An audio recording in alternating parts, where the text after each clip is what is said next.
안녕하세요. 오늘도 사연살롱을 찾아주셔서 감사합니다. 10년 전 무심코 내뱉은 말 한마디로 명품백보다 더 멋진 백을 갖게 된 30대 여성이에요. 그 얘기를 하려고 난생 처음 이렇게 사연을 적어보네요.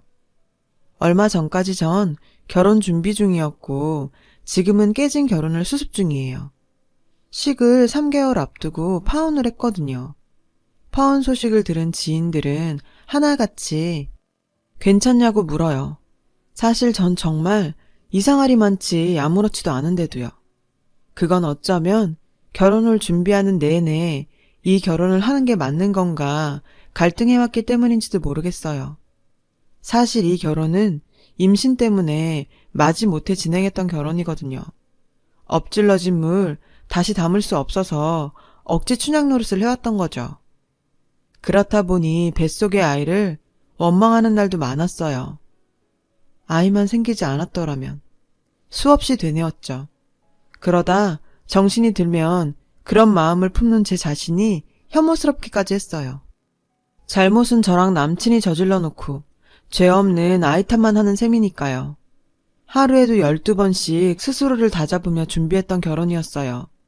이미 하기로 결정한 이상 남들 하는 만큼 제대로 준비하려고 노력했고요. 지인의 추천을 받아 예식장을 잡고 스드메 업체를 정하고 답례품들을 골랐어요. 그러던 어느 날이었어요. 올케 언니가 회사 근처로 찾아왔더라고요. 근처에 일이 있어서 왔다가 점심이나 같이 하려고 들렀다 하는데 딱 봐도 거짓말 같았어요. 우리가 그런 사이는 아니거든요. 올케 언니는 저보다 4살 위로 저와는 180도 다른 외향적인 성격의 소유자예요. 수동적이고 소심한 저에 반해 올케 언니는 능동적이고 화통하고 하고 싶은 말을 속에 담아두지 못하는 화끈한 성격이죠. 그래서 미운 털도 많이 박히고 오해도 종종 사지만 대신 뒤끝은 없어요. 가족으로 살아온 지 10년이 됐지만 너무 다른 성격 탓인지 우린 물과 기름처럼 지내고 있죠. 그렇다고 서로 앙숙은 아니고 서로한테 터치 없이 가급적 어울리지 않고 지내는 그런 사이요. 그래도 한때는 언니와 제가 한 편을 먹고 엄청난 일을 해놨던 때도 있었어요. 올케 언니가 시집 오고 2년째 되던 해 아빠 제삿날이었죠. 엄마가 제사를 앞두고 손을 다치셔서 올케 언니랑 제가 제사 음식을 준비해야 했어요. 당시 대학생이던 저는 학교도 못 가고 음식을 해야 했고 올케 언니는 회사에 월차를 내야 했고요.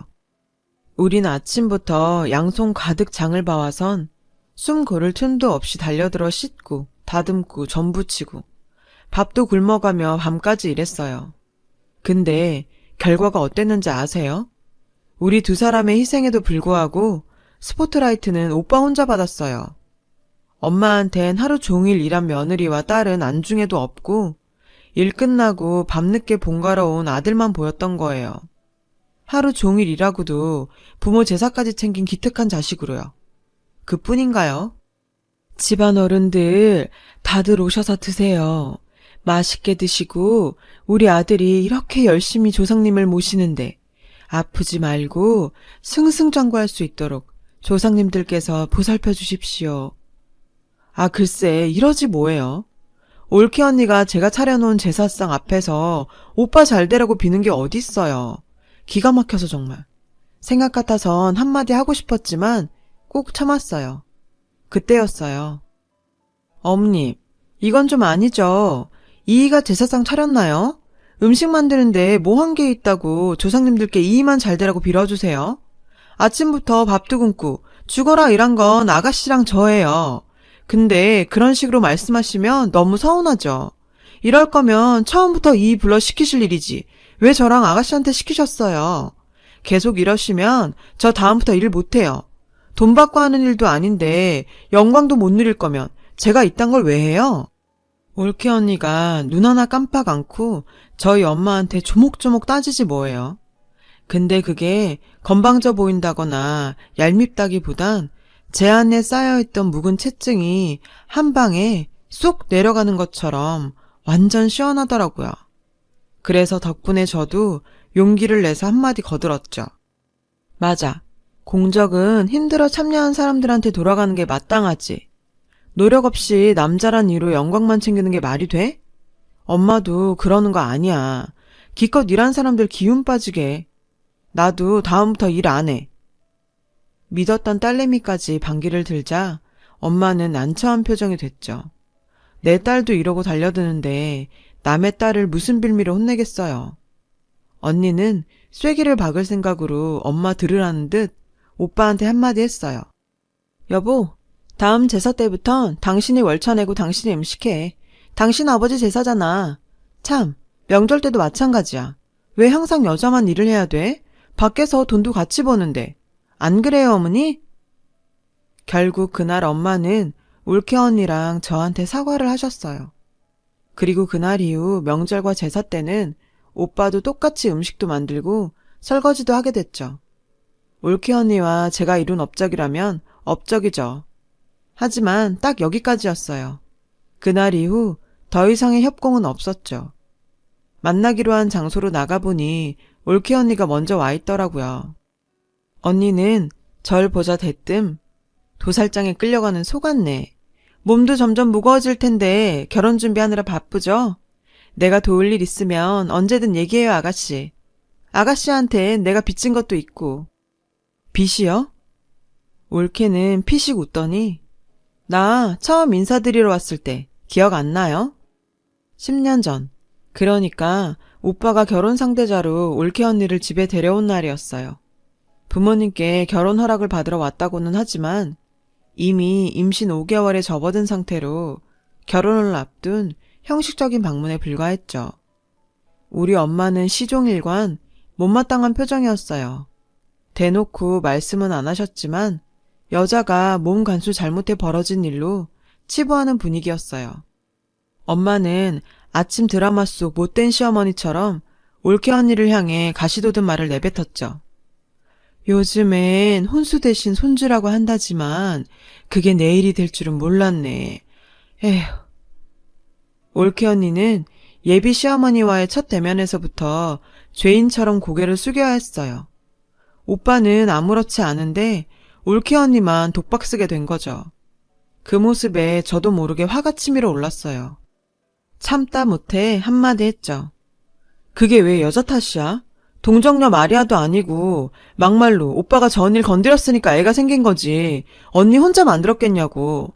탓하려거든 둘 다 탓해야지. 왜 오빤 빼고 언니만 탓해? 평소 좀처럼 제 생각을 드러내는 일이 없던 저였지만 그 순간만큼은 정말 참을 수 없을 만큼 화가 났어요. 그래서 저도 모르게 툭 뱉어버렸죠. 솔직히 올케 언니를 돕겠다는 생각은 정말 1도 없었어요. 근데 그런 제 의도와 달리 올케 언니는 그날 제 말에 감동을 받았던 모양이에요. 그날 일은 정말 못 잊겠더라고요. 나도 어디 가서 꿀리는 성격은 아닌데 그땐 우리 수민이를 가진 게 꼭 재지인 것 같아서 나도 모르게 많이 위축됐던 것 같아요. 근데 아가씨가 벌겋게 상기된 얼굴로 그렇게 말을 해주니까 힘이 나더라고요. 언니도 참 그게 뭐 대단한 거라고. 아가씨도 시댁에 인사드리러 가보면 그때 내 심정 알게 될 거예요. 혼전 임신이 흔한 일이 되기는 했지만 어른들한테는 여전히 며느리 밉보이는 지름길이니까. 그래서 말인데 혹시 힘든 일 생기면 말해요. 진심으로 하는 말이에요. 이번만큼은 내가 아가씨 백 제대로 대줄 테니까. 우리 친정 돈 좀 있는 거 알죠? 그러니까 걱정 말고 날 이용하라고. 올케 언니랑 헤어지고 회사로 돌아가려는데 눈물이 핑 돌더라고요. 사실 말은 안 했지만 두려웠거든요.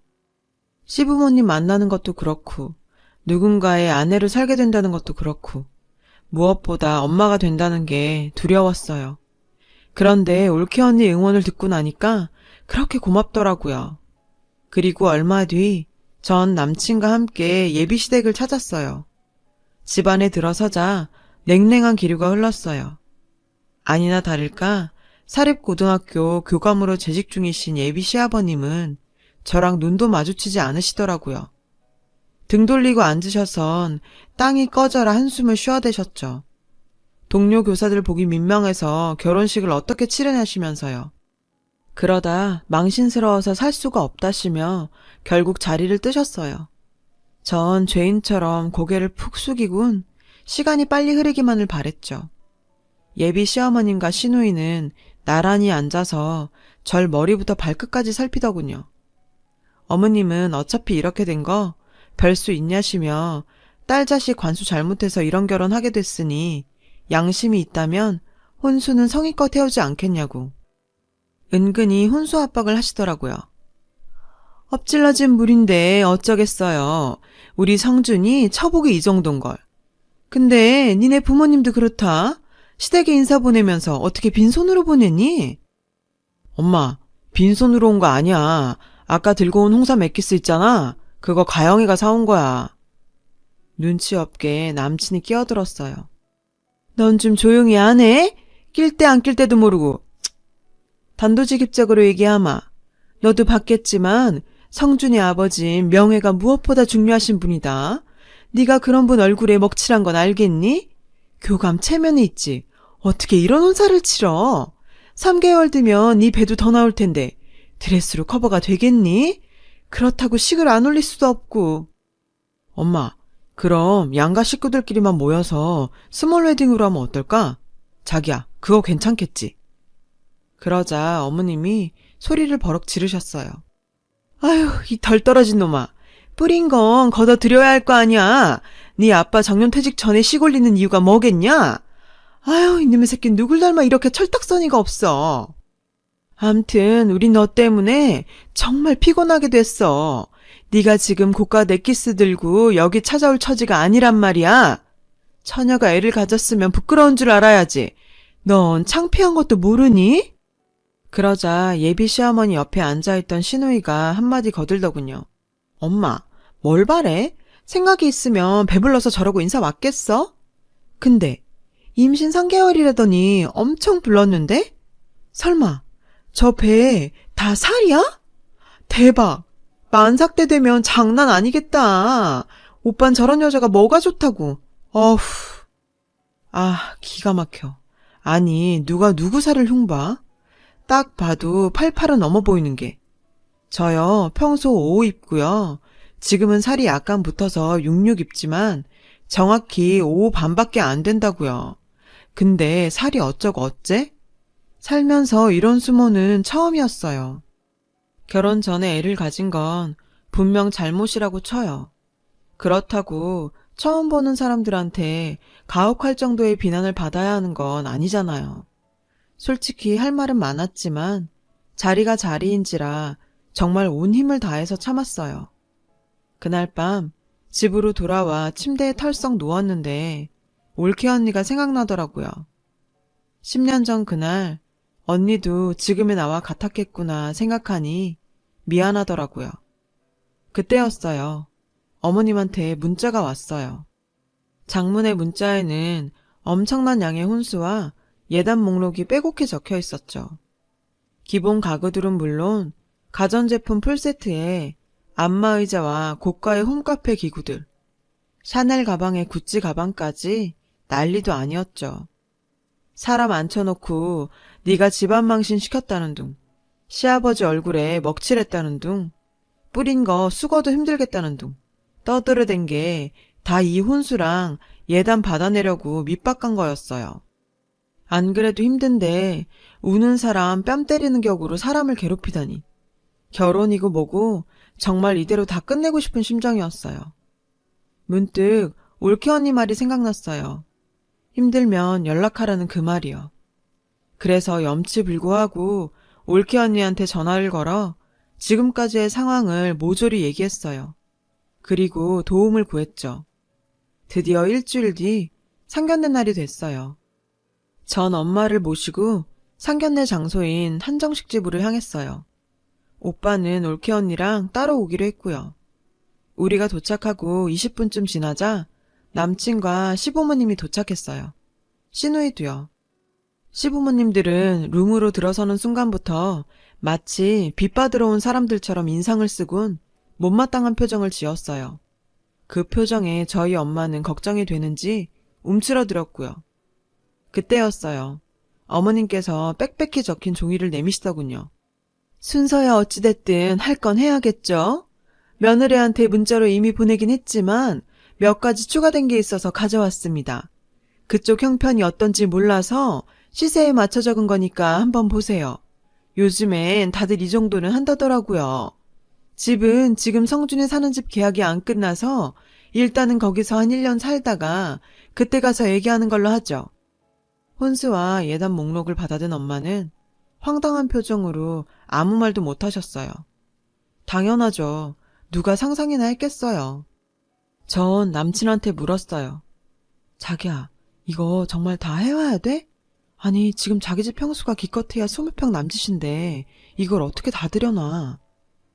그랬더니 대답이 가관이더군요. 걱정하지 마. 엄마가 다 안 들어가면 일단 본가에 갖다 놔도 된대. 내가 쓰던 방도 비어있고 창고도 있으니까. 뭐? 아니, 그럴 거 뭐하러 벌써 사. 내년에 이사하고 사면 되지. 근데 이 명품백은 다 뭐야? 샤넬의 구찌까지 이거 너무 심한 거 아니야? 아니, 한미천 잡으려는 사람도 아니고.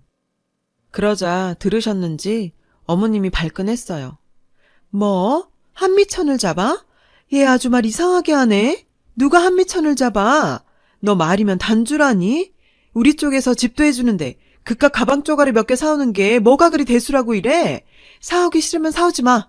우리 집에선 찍소리도 못하다가 친정 식구들 있으니까 본색을 드러내는구나 니가. 아우 여우 같은 것. 그러자 지금까지 조용히 듣고 있던 올케 언니가 도저히 못 참겠다는 듯 끼어들었어요. 어머, 사돈어른? 욕심이 강하시네요.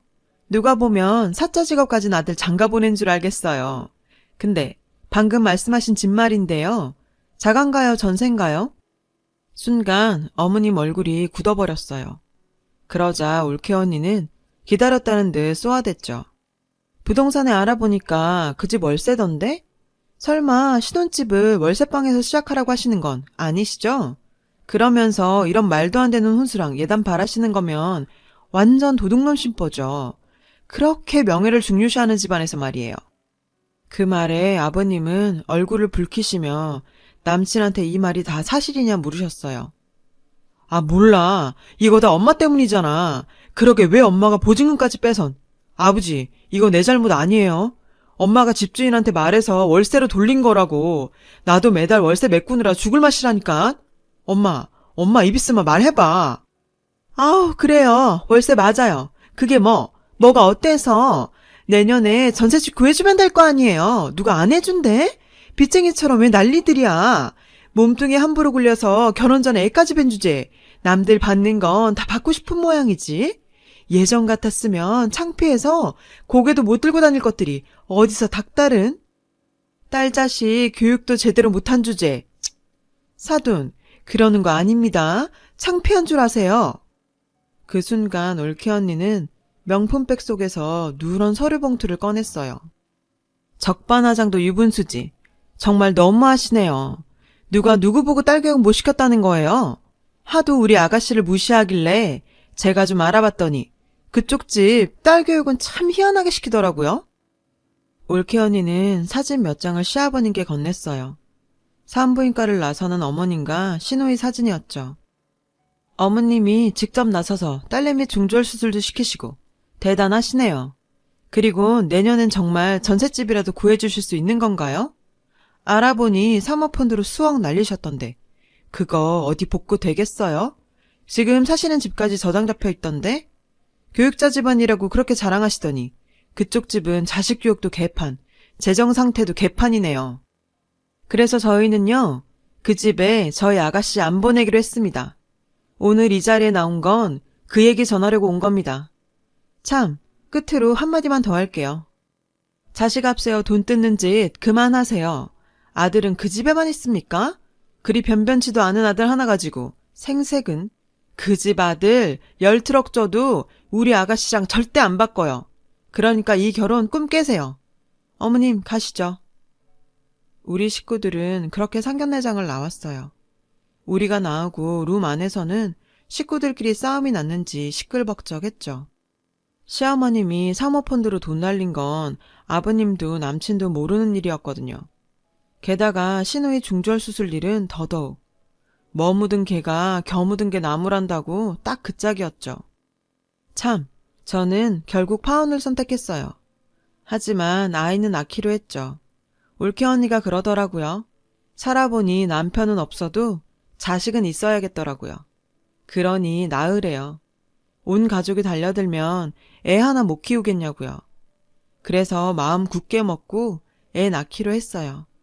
지금의 제 결정으로 나중에 아이의 원망을 듣게 될는지는 모르겠지만 그래도 이게 최선이라고 생각하거든요. 세상에 둘도 없는 내 인생의 백그라운드, 가족들과 함께 그리고 제 아이와 함께 열심히 살아보려고 합니다. 제 사연을 들어주셔서 감사드려요. 여러분 가정에 좋은 일들만 가득하시길 빌어요. 여러분, 사연 댓글에 응원과 현명한 조언 부탁드려요. 좋아요와 구독은 저에게 큰 힘이 됩니다. 오늘도 좋은 일 가득하세요.